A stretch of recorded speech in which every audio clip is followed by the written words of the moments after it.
Upcoming 'పాపే మా జీవనజ్యోతి' ప్రోమోలో ఆనంది దగ్గరకు ఆదిత్య గారు వచ్చి, ఏంటి ఆనంది, మీ నాన్నగారి కేసుని స్వయంగా నువ్వే వాదిస్తున్నావా అని ఆనందిని అడుగుతూ ఉంటారు.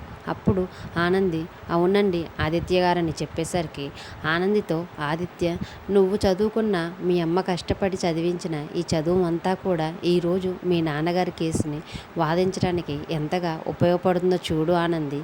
మీ అమ్మగారి కష్టం ఊరికినే పోలేదు అని ఆనందితో ఆదిత్య అంటూ ఉంటుంటే, ఆదిత్య గారి మాటలకు ఆనంది చాలా సంతోషపడుతూ ఉంటుంది.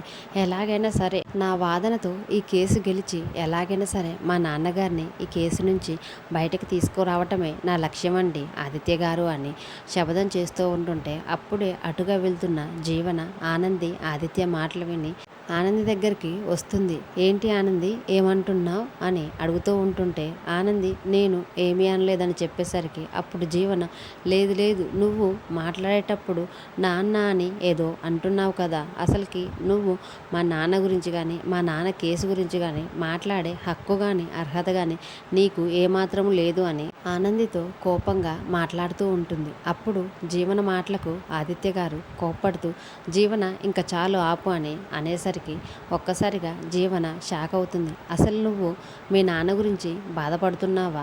నిజంగా నువ్వు సూర్యబాబు జ్యోతిల కూతురువేనా అని, వాళ్ళు నీకు నిజంగానే తల్లిదండ్రులేనా?